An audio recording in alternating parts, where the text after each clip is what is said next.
Oui, shalom, shalom, précieux peuple de Dieu. L'apôtre Paul a dit, plutôt Pierre a dit, vous êtes précieux pour Dieu, peut-être rejetés par les hommes, mais des pierres précieuses que Dieu utilise pour bâtir sa maison. Oui, bien-aimés, nous sommes très précieux aux yeux de Dieu. Lui qui nous a fait grâce, bien-aimés, de l'écouter, lui qui nous a fait grâce afin que nous soyons sauvés. Lui qui nous a sauvés par ce grand amour. Ce Dieu incomparable. Ce Dieu dont les voies sont insondables. C'est pourquoi la Bible dit que ses pensées sont très loin de nos pensées et ses voies sont très loin de nos voies. Ses façons de faire diffèrent des nôtres. Mais c'est le Dieu qui nous a aimés. Voilà pourquoi, bien-aimés, ne cessons jamais de glorifier, bien-aimé, notre Seigneur, quelles que soient les circonstances, quel que soit le temps. Bien-aimé, nous ne devons pas, bien-aimé, perdre de vue notre position vis-à-vis du Seigneur. Nous sommes précieux à ses yeux. C'est pourquoi, bien-aimé, même les cheveux de nos têtes sont comptés, parce que nous sommes précieux à ses yeux. Je me rappelle encore de ce passage de Éphésiens chapitre 2, verset 10. Il dit que nous sommes son ouvrage, ayant été créés en Dieu pour des bonnes œuvres. Bien-aimé, le mot utilisé pour parler d'ouvrage, parce que le Nouveau Testament était écrit en grec, le mot utilisé là-bas c'est poema. Poema qui donne le mot poème en français. Donc la Bible dit que nous sommes le poème de Dieu. On parle de poème. Lorsque l'artiste présente son poème bien-aimé, il présente bien-aimé sa pensée, sa beauté. Donc le poème, nous sommes le poème de Dieu. Voilà pourquoi bien-aimé dans le Seigneur. Ne considère pas ce que tu as ou ce que tu possèdes. Mais considère ce que tu es devant Dieu. Ce n'est ni ce que nous sommes, ni à cause de ce que nous faisons, ni à cause de ce que nous avons, mais tout est par lui et pour lui, à cause de lui encore. Oui, bien-aimé, tu es le poème de Dieu. Donc lorsque Dieu veut présenter quelque chose de précieux, ce qui est plus précieux en Dieu, bien-aimé, Dieu te présente. Ah, gloire au Seigneur, il est merveilleux. Oui, nous sommes richement bénis, bien-aimés, par le sous-thème introduit par notre sur voir Jésus. Ah oui, bien-aimé. Ça, c'est un thème très puissant. Je recommande à tous ceux qui n'ont pas encore écouté le précédent de repartir sur YouTube et, bien-aimé, de lire ou encore ces messages. Voir Jésus. Bien-aimé, c'est tout ce qu'il nous faut. La vie éternelle, c'est de voir Jésus. C'est lui Jésus bien-aimé. Celui-là ne mourra plus jamais parce qu'il passe de la mort à la vie. Il est merveilleux. Le bien-aimé a touché encore ces choses concernant la vie de Job, plutôt. Avant-hier, c'était Job. Et le bien-aimé a présenté là-bas qu'à chaque fois qu'on reconnaît une personne de Jésus par la mort de la chair. Si tu as vu Jésus bien-aimé, tu dois mourir. Et nous avons vu aussi ça dans le livre. Job a dit, c'est lorsque je n'aurai plus de chair que je verrai Dieu. Oui, nous avons toujours dans cette perspective, c'est-à-dire toujours dans le thème de être rassasié de Dieu et dans le sous-thème voir Jésus. Mais dans ce sous-thème voir Jésus, nous voulons toucher, si bien aimé, encore d'autres personnages. Ce soir, nous allons partager sur les parents de Samson. Nous connaissons tous, bien aimé, l'histoire de Samson, cet homme qui était puissant, qui a fait trembler les Philistins, à tel point que les Philistins souvent. Mais d'où vient sa force? Vous savez, les dessins animés et les films nous trompent beaucoup. Lorsque, bien aimé, on présente Samson, on dessine Samson, ou encore lorsqu'on prend un acteur pour représenter Samson, on met souvent, on le représente par quelqu'un de musclé, quelqu'un de très grande taille comme Goliath, quelqu'un qui frappe les gens. Bien aimé, si Samson est comme ça, les Philistins n'allaient pas demander d'où vient sa force. Ils allaient certainement comprendre que sa force vient directement de ses muscles, de sa masse musculaire. Mais si les Philistins, ses ennemis, pouvaient demander d'où vient sa force, c'est parce que certainement Samson n'avait rien d'externe qui pouvait, bien aimer, montrer que Samson était fort. Mais Samson était fort. Mais la force de Samson, bien aimé, se manifestait à chaque fois que les Philistins étaient là. Dès que les Philistins sont là, Samson est sur toi. Là, bien aimé, la force de Samson se manifestait. C'est pourquoi, bien aimé dans le Seigneur, c'est au milieu des difficultés que notre vrai moi bien aimé va se manifester. C'est au milieu des problèmes que ce qui est caché en nous bien aimé va se manifester. Car pour boire le jus de l'orange, il faut presser l'orange. Et c'est cette prière bien aimée qui fera sortir le jus au Seigneur. Nous allons prendre rapidement dans Juge chapitre 13 et nous allons du verset 17 et du verset 17 jusqu'au verset 22. Jusqu'au verset 22. Verset 17 à 22. Chapitre 13, du verset 17 au verset 22. La Bible dit ceci. Et Manoach dit à l'ange de l'Éternel, quel est ton nom, afin que nous te rendions gloire, quand ta parole s'accomplira. L'ange de l'Éternel lui répondit, pourquoi demandes-tu mon nom? Il est merveilleux. Ah, retenons ça. Le nom de l'ange de l'Éternel, c'est merveilleux. Manoach prit et l'offrande et fit un sacrifice à l'Éternel sur le rocher. Il s'opéra un prodige pendant que Manoach regardait, comme la flamme montait de dessus de l'autel vers le ciel. L'ange de l'Éternel monta dans la feu de l'autel. À cette vue, Manoach et sa femme tombèrent la face, soulignons ça, tombèrent la face contre terre. L'ange de l'Éternel n'apparut plus à Manoach et à sa femme. Alors Manoach comprit que c'était l'ange de l'Éternel. Ah, on parle de l'ange de l'Éternel, mais regardez le verset 22. Et dit à sa femme, car nous avons vu Dieu. Gloire au Seigneur. Manoach a dit, car nous avons vu Dieu. Bien-aimés dans le Seigneur. Quand nous regardons à l'histoire de ces deux, c'est-à-dire que Manoach et sa femme. Manoach, c'est le père de Samson. C'est la mère de Samson. Son nom n'est pas connu, mais c'est seulement le nom de Manoach qui est connu. Lorsque nous lisons, bien aimé, à partir du verset 2, on dit il y avait Réa de la ville de Danite, des Danites, et qui s'appelait Manoach. Sa femme était stérile et n'enfantait pas. Mais un ange de l'Éternel appela la femme et lui dit voici, tu es stérile et tu n'as point d'enfant. Tu deviendras enceinte et tu enfanteras un fils.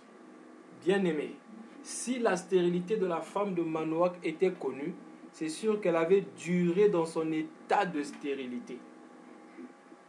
Je vais dire quelque chose, bien aimé, par rapport à ça.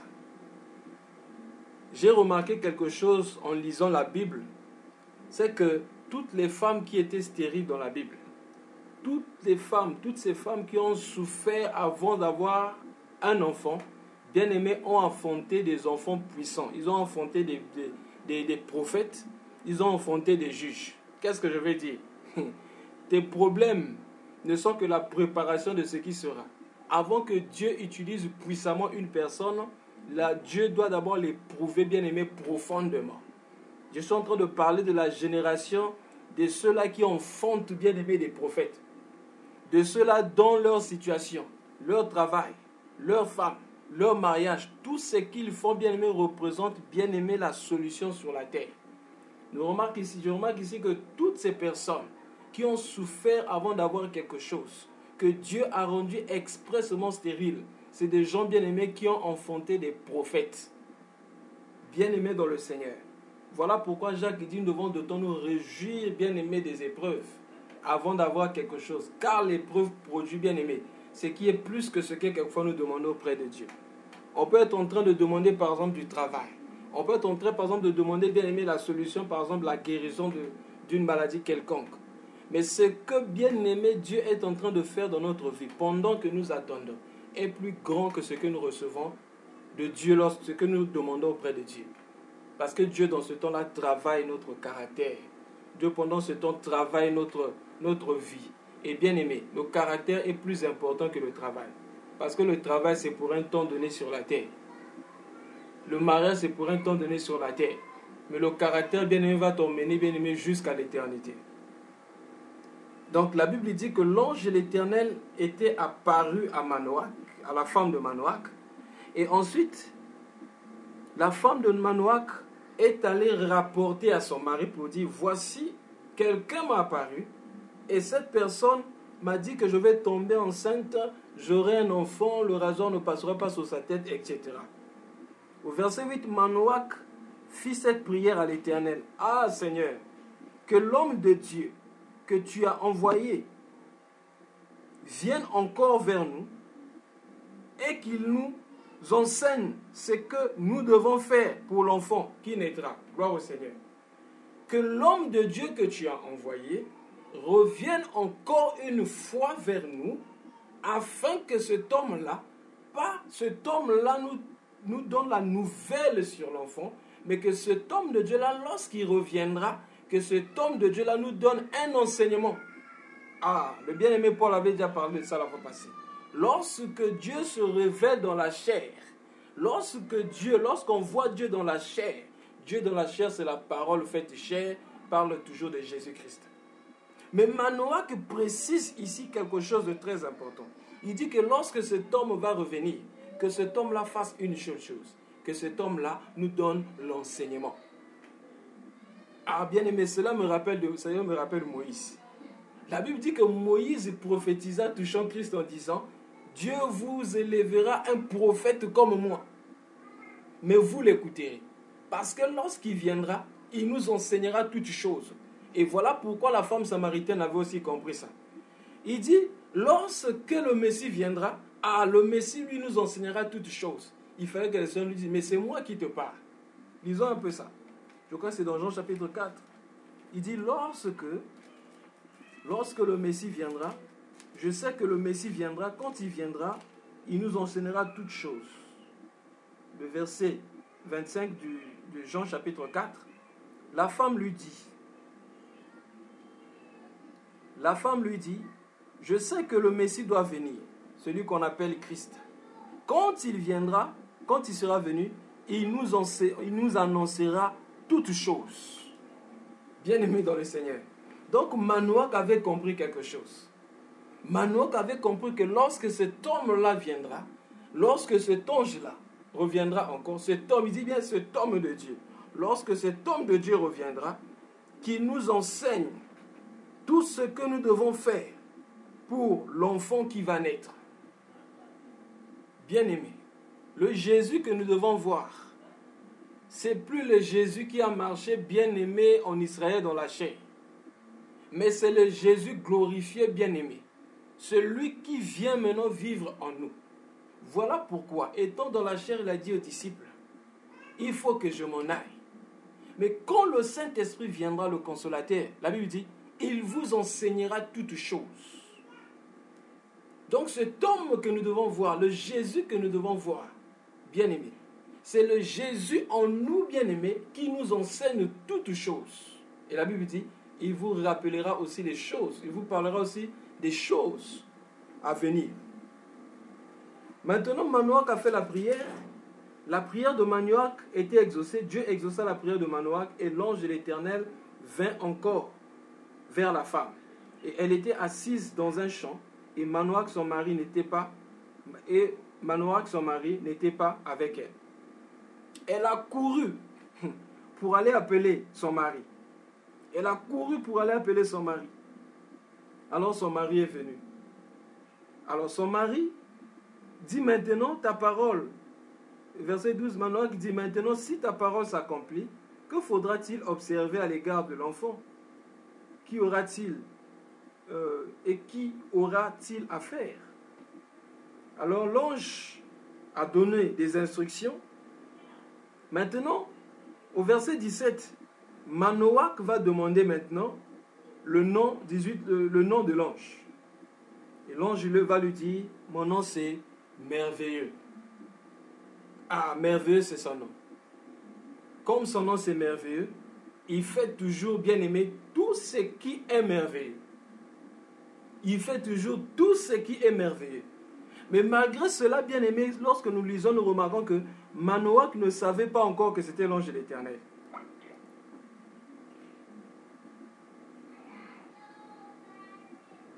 Alors nous étions en train de dire que Manoach pendant qu'il parlait avec l'ange, il ne savait pas encore que c'était l'ange de l'Éternel.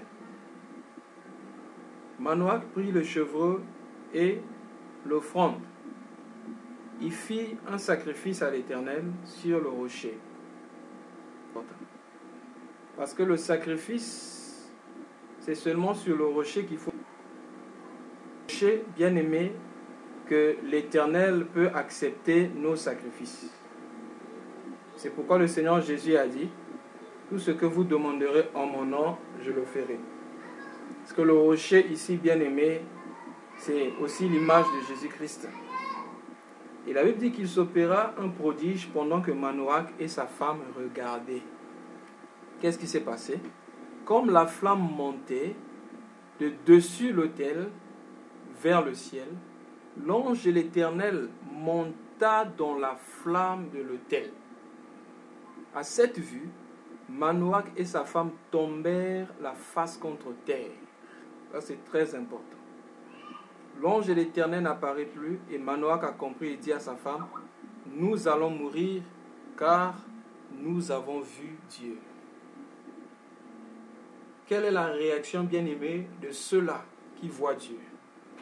Bien-aimé, celui qui a vu Dieu doit mourir. Manoach et sa femme ici, ils ont tombé, la Bible dit, et sa femme tombèrent la face contre terre. Cela nous ramène encore à ce que nous avons écouté hier par rapport à Ésaïe. La Bible dit, les séraphins qui se tenaient dans la présence de l'Éternel cachèrent leur visage. Bien-aimé, celui qui a vu Dieu doit tomber son visage contre terre. Celui qui a vu Dieu doit cacher sa face. Si notre face est encore, bien-aimé, à découvert, si nous sommes encore visibles, ça veut dire qu'on n'a pas encore vu Dieu. Le signe qu'on a vu Dieu, bien-aimé, dans le Seigneur, nous devons, bien-aimé, nous effacer. Nous perdons, bien-aimé, notre identité. Nous perdons, bien-aimé, notre face. Personne ne pourra plus nous voir parce que nous avons vu Dieu. Car celui qui a vu Dieu, bien-aimé, dans le Seigneur, il cherche à présenter Dieu. Voilà pourquoi aussi Moïse, après avoir dit, Seigneur, fais-moi voir ta gloire, Moïse rentra dans la présence de Dieu. Quand il est sorti de la présence de Dieu, il y avait quoi au visage de Moïse? Il n'y avait plus le visage de Moïse, mais il y avait la gloire de Dieu qui était au visage de Moïse. Donc lorsqu'on regardait le visage de Moïse, on pouvait plus voir Moïse, mais on voyait la gloire de Dieu qui était bien aimé sur le visage de Moïse. Bien aimé, celui qui a vu Dieu, c'est celui qui, bien aimé, va tomber la face, va faire tomber son visage, sa face contre terre. Si nous sommes encore visibles, si on nous regarde, si nous regardons encore, bien aimé, ça veut dire que nous n'avons pas encore vu Dieu. Parce que, bien aimé, celui qui voit Dieu, bien aimé, doit tomber dans la poussière. C'est ça, bien aimé. Tomber dans la poussière, bien aimé, c'est l'image de l'humilité. Voilà pourquoi Job va dire, j'avais entendu parler de toi, mais maintenant mon œil t'a vu. J'avais entendu parler, j'ai appris beaucoup de choses sur toi, mais maintenant là, mon œil t'a vu. C'est pourquoi je vais me rabaisser et je veux tomber dans la poussière. Bien-aimé, celui qui a vu Dieu, on le reconnaît par l'humilité. La poussière ici, bien-aimé, représente le sol. Le sol, c'est le dernier niveau où l'homme ne peut plus tomber. Quand tu es déjà au sol, bien-aimé, tu ne peux plus tomber. Le sol, c'est le dernier niveau, bien-aimé, c'est le niveau le plus bas. Celui qui a vu Dieu va chercher à descendre, bien-aimé, à terre. On reconnaît celui qui a vu Dieu, bien-aimé, par l'humilité. Si nous sommes orgueilleux, c'est la preuve qu'on n'a pas vu Dieu. Mais lorsqu'on voit Dieu, bien-aimé, cela doit se suivre par une humilité profonde de notre part. Cela doit nous conduire, bien-aimés, à nous cacher afin que Jésus-Christ soit vu, comme Jean-Baptiste. Il faut qu'il croisse et que je décroisse. Il faut qu'il soit vu et que je ne sois plus vu. Mais il y a plusieurs façons de voir Dieu. Lorsque nous cherchons à voir Jésus, qu'est-ce que nous voulons voir en Jésus-Christ? C'est là le problème. Plusieurs cherchent à voir Jésus. Mais qu'est-ce que, bien-aimés, nous voyons en Jésus-Christ? C'est ce qui détermine la suite, bien-aimée, de notre vie. Nous voyons ici l'histoire de l'homme riche Zachée qui avait vu Jésus. dans Luc chapitre 19. Luc chapitre 19, du verset 1 jusqu'au verset 10. La Bible dit que Jésus étant entré dans Jéricho, traversait la ville. Et voici un homme riche, appelé Zachée, chef des publicains, regardez bien, cherchait à voir qui était Jésus. C'est très important. Il ne cherchait pas à voir comment était Jésus, à quoi ressemblait Jésus, ou ce que Jésus allait faire. Parce que Jésus était suivi en son temps par la foule. Il y avait la foule qui suivait Jésus partout. Tous voulaient le voir. Certains par curiosité. Il est comment? Est-ce qu'il est beau? Qu'est-ce qu'il a porté? Est-ce qu'il va encore opérer un miracle aujourd'hui? Tous cherchaient à voir l'extérieur de Zachée. Mais de Jésus. Mais Zachée, bien aimé dans le Seigneur, Zachée était différent. Zachée n'a pas cherché à voir l'extérieur. Parce que quand on dit qui était Jésus, cela parle de l'intérieur de Jésus, de la personnalité de Jésus. Bien aimé, lorsque nous approchons de Christ, que cherchons-nous à voir dans la vie de Christ? Aujourd'hui, l'Église, plusieurs assemblées bien-aimées, sont paralysées, sont déséquilibrées, parce que plusieurs se sont attachés à l'extérieur de Jésus. Mais on ne fait même pas cas à ce qui concerne l'intérieur de Jésus. Les gens travaillent pour la puissance extérieure de chasser les démons, la puissance extérieure pour guérir les malades, mais peu travaillent sur le caractère de Jésus, l'intérieur de Jésus. Bien-aimé, c'est ce que Zachée cherchait à voir. Et pour faire cela, la Bible dit que Zachée cherchait à voir qui était Jésus, mais il ne pouvait y parvenir à cause de la foule. Mais qu'est-ce que Zachée a fait? Car il était de petite taille. Zachée a couru en avant et monta sur un sycomore. Pour voir Jésus bien-aimé, il faut monter sur le sycomore. Le sycomore, c'est un figuier. Un figuier de type, c'est un type de figuier qui ne grandit pas trop, ça ne pousse pas trop haut. Et le sycomore, bien-aimé, c'était un figuier en Israël qui symbolisait, bien-aimé, la sainteté. Donc il fallait que Zachée monte sur le sycomore pour voir Jésus, car Zachée savait que Jésus allait passer par là. Vous voyez, bien-aimé, la détermination, bien-aimé, qu'avait Zachée. Bien qu'il ne pouvait pas voir Jésus à cause de sa taille, mais Zachée n'est pas resté en arrière. Comme Zachée était déterminé, bien-aimé, de voir Jésus, Zachée courut, bien-aimé, il est allé monter sur le sycomore. Parce que pour voir Jésus, il faut monter sur ce sycomore-là. C'est comme lorsque Moïse a dit au Seigneur, fais-moi voir ta gloire. Dieu dit à Moïse, tu ne peux me voir et vivre. Tout celui qui m'a vu devait mourir. Mais je te placerai sur un rocher. Parce que le rocher qui était rejeté par ceux qui bâtissaient est devenu la pierre principale, la principale de l'homme. La pierre qui était rejetée par ceux qui bâtissaient est devenue la principale de l'homme. Je te déposerai sur ce rocher-là, mais toi tu me verras par l'arrière. Mais que ce soit l'arrière ou le devant, bien-aimé, Moïse avait vu Dieu. Donc Zachée a couru, il est allé monter sur le sycomore, parce que Jésus-Christ devait passer par là. Et la Bible dit, lorsque Jésus fut arrivé à cet endroit, bien-aimé, il leva les yeux et lui dit, Zachée, hâte-toi de descendre. Car il faut, bien-aimé, le Seigneur Jésus, le Créateur, celui qu'on appelle le principe de la création de Dieu, la parole faite chair, il ne faisait que passer, bien-aimé, dans la rue. Mais quand il voit Zachée, il dit à Zachée, il utilise le verbe falloir, en disant, Zachée, il faut que je demeure dans cette maison. Parce que le Seigneur a vu la motivation de cette personne. Bien-aimé, quand nous cherchons à voir Jésus, quelle est notre motivation? Est-ce que nous en faisons notre priorité? Ou bien, bon, si je peux le connaître, c'est bon. Si je ne peux pas le connaître, c'est bon aussi. Ou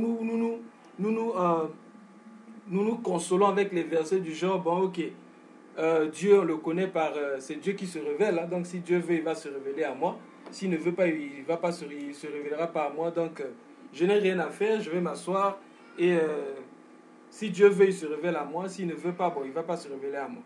Mais bien aimé, Zachée, ce n'était pas le type. Même si la foule était là, Jésus était capable de séparer la foule et venir vers Zachée. Mais pour le cas de Zachée, tellement qu'il voulait connaître qui était Jésus, bien aimé, Zachée monta, bien aimé, sur le sycomore. Zachée quitta le sol, il monta, bien aimé, sur le sycomore, parce que, bien aimé, là-bas, il pouvait voir Jésus. C'est très important. Bien-aimé, pour voir Jésus, nous devons quitter la chair et monter en esprit. C'est lorsque nous sommes dans cette dimension spirituelle que nous sommes capables de voir Jésus. Aussi longtemps que nous serons sur terre, aussi longtemps que nous aurons nos pieds sur terre, bien aimé, là-bas on ne va pas trouver Jésus. Mais pour voir Jésus, il faut monter sur le sycomore, parce que Jésus se trouve en haut, bien aimé. C'est dans les célestes qu'on trouve Jésus. C'est dans les célestes qu'on peut voir Jésus. Ainsi, Zachée monta sur l'arbre, parce que, bien aimé, la position où on peut voir Jésus, c'est-à-dire la position où nous pouvons être vus de Dieu, voilà. La position où nous pouvons être vus de Dieu, c'est lorsque nous montons.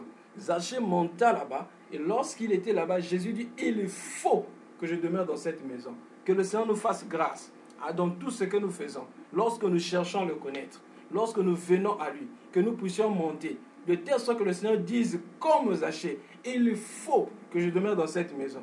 Donc le Seigneur Jésus est en train de dire, quels que soient les programmes que j'ai à faire, quel que soit ce que j'ai à faire dans cette contrée, quelque chose ce que les hommes que j'ai à visiter aujourd'hui, il faut que je demeure dans cette maison. Donc, bien aimé, la maison des Zachée était devenue une obligation pour le Seigneur. La maison de Zachée était devenue une urgence pour le Seigneur. Parce que le Seigneur a vu la dévotion de Zachée. Comment cherchons-nous le Seigneur? Est-ce que nous le cherchons vraiment? Comme dit dans le livre de Proverbes, nous devons le chercher comme de l'or. Nous devons le chercher comme un objet précieux. Ou bien, bon, si on le connaît, c'est bon. Ou nous lisons juste la parole. Bon, j'ai lu, j'ai pas compris. Plaise à Dieu, s'il veut, il va me révéler cela. Non, bien aimé dans le Seigneur. Quelquefois, nous avons notre part de responsabilité. Nous devons montrer, bien aimé, l'importance, le zèle aussi, bien aimé, dans notre recherche du Seigneur. Nous faisons tellement bien quelquefois les choses de la terre. Nous faisons bien aimé notre nourriture. Nous nous occupons à faire très bien le travail qui nous est donné au service. Mais pourquoi dans les choses de Dieu, bon, ok, si ça marche, c'est bon. Si ça marche, il y aura la différence. Si nous sommes zélés pour le Seigneur, nous le connaîtrons mieux. Et bien aimé, c'était ça, bien aimé, le cas de Zachée. N'oublions pas, c'est Dieu qui se révèle à nous, mais ce n'est pas à nous, bien aimés, qui trouvons Dieu par bien aimer notre aide. C'est ce que nous voulons dire. Bien aimés, nous devons être motivés, déterminés, comme Jacob. Si tu ne me bénis pas, je ne te laisserai pas partir. Si tu ne me bénis pas, je te... Et Zachée, bien aimé, est monté sur l'arbre. Et après avoir monté sur l'arbre, la Bible dit que Zachée se hâta de descendre et le reçut avec joie. Le Seigneur était reçu dans la maison de Zachée avec joie. Voyant cela, tous murmuraient et ils disaient, logé, c'est un homme pécheur. Zachée se tenant devant le Seigneur. Voilà un autre signe. Zachée se tenant devant le Seigneur dit, voici Seigneur, je donne aux pauvres la moitié de mes biens, et si j'ai fait tort de quelque chose à quelqu'un, je lui rendrai le quadruple. Comment reconnaître quelqu'un qui a vu Jésus? Tous ceux qui étaient là, la foule qui était là voyait Jésus. Et la foule cherchait à voir l'extérieur de Jésus. Mais Zachée cherchait à connaître l'intérieur de Jésus. Et lorsqu'il a croisé l'intérieur de Jésus, bien aimé, quand on croise Jésus, l'intérieur de Jésus nous révèle notre intérieur. C'est très important. Mais quand on cherche simplement l'extérieur de Jésus, bien aimé, tout ce qui va se passer après ne touchera que notre extérieur. Mais lorsqu'on cherche l'intérieur, bien aimé, nous allons recevoir la révélation aussi de notre intérieur. C'est très important. Pour connaître réellement ce que nous sommes, nous devons connaître qui est Dieu. C'est notre connaissance de Dieu qui nous donnera une connaissance équilibrée de ce que nous sommes. Mais notre connaissance de Dieu doit être conduite, bien aimé, à connaître l'intérieur de Dieu. C'est ainsi que Dieu va nous révéler aussi son intérieur. Souvent, lorsque nous prions à Dieu, notre cœur est dirigé, bien aimé, vers la main de Dieu. Mais nous devons, bien aimé, plus prier en dirigeant notre cœur vers le cœur de Dieu. Car si notre cœur touche le cœur de Dieu va nous révéler ce qu'est notre cœur, et cela, bien aimé, va nous conduire à une seule chose, à la repentance. Il n'y a plus de repentance sincère parce que les gens vont à l'église pour chercher à connaître l'extérieur de Jésus, pas l'intérieur. Mais lorsque Zachée a croisé l'intérieur de Jésus, le Seigneur a touché son cœur, il a ouvert son cœur, automatiquement, bien aimé. Cela a conduit Zachée à la repentance. Il dit, si j'ai escroqué quelqu'un, je vais rembourser le quadruple.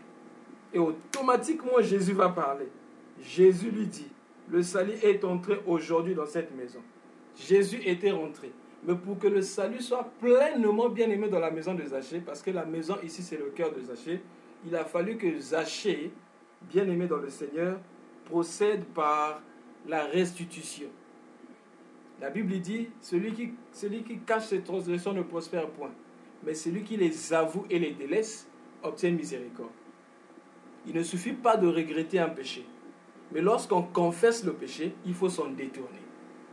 Lorsqu'on confesse un péché qui nous demande aussi bien aimé la restitution, par exemple on avait escroqué quelqu'un, on prie Seigneur pardonne-moi parce que j'avais escroqué, mais comme on sait qu'on avait escroqué, il convient aussi d'aller restituer l'argent de trouille.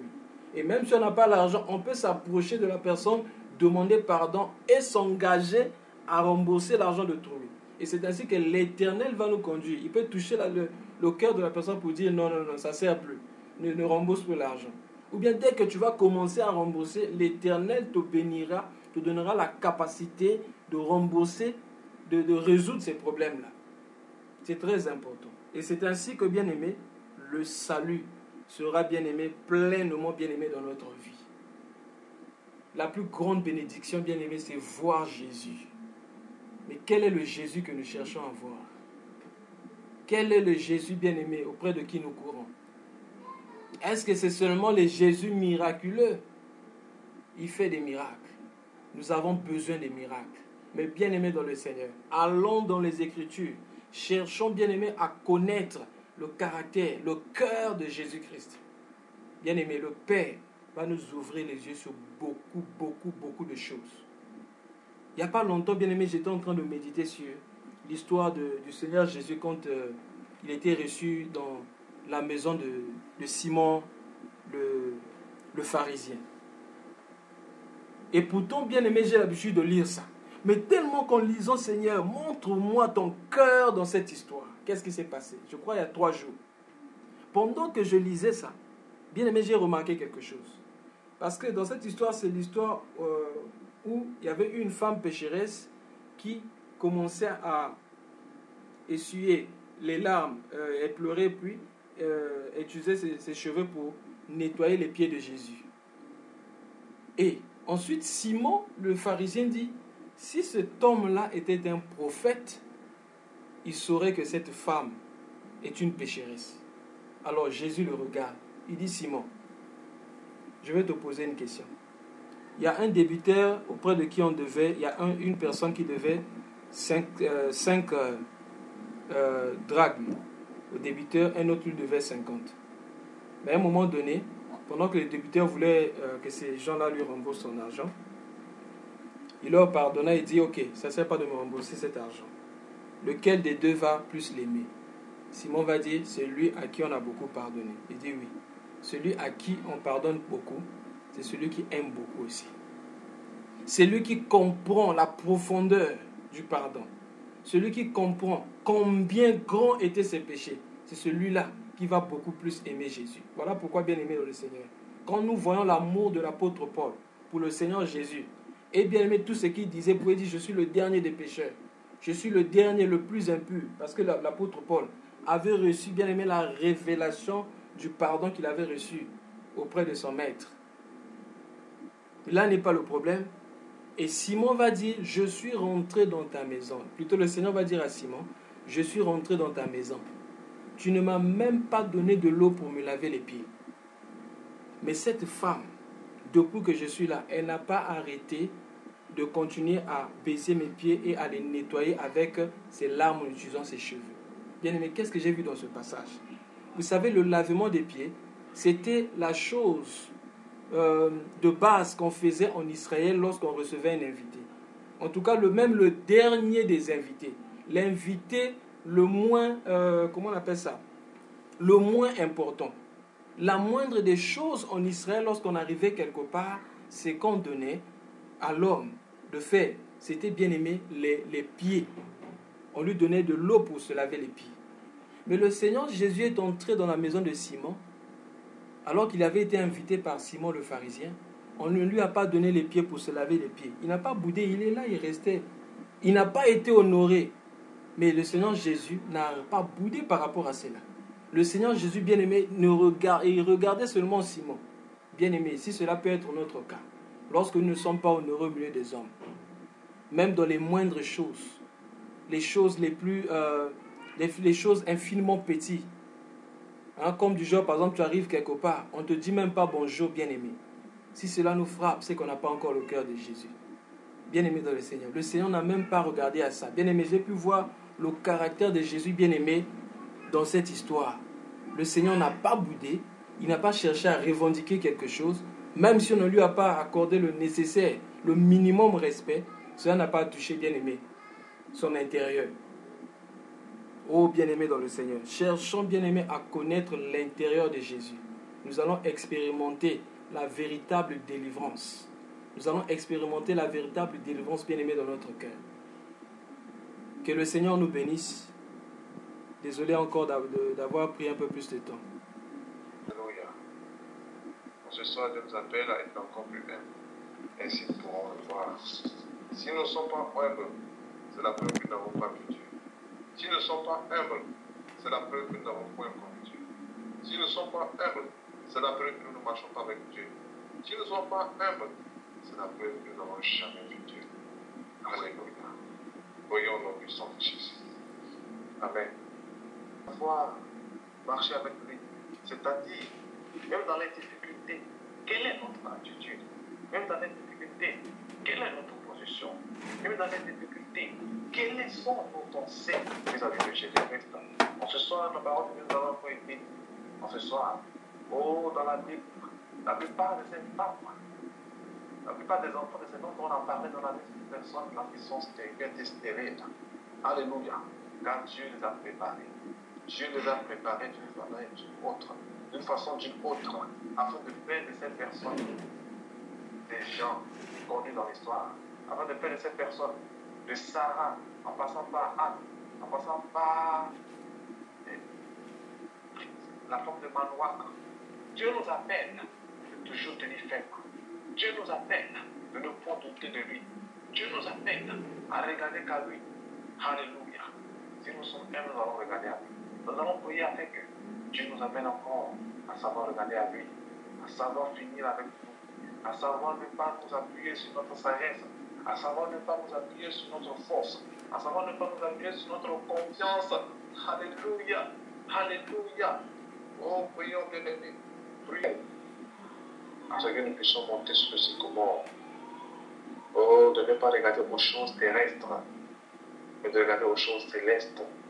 Dieu nous a dit que de ne pas nous attacher aux choses terrestres. Attachez-vous premièrement aux choses de Dieu, au royaume des cieux. Alléluia.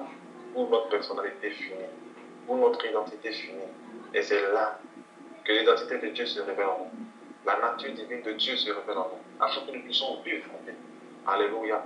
Prions afin que cela soit manifeste dans nos vies.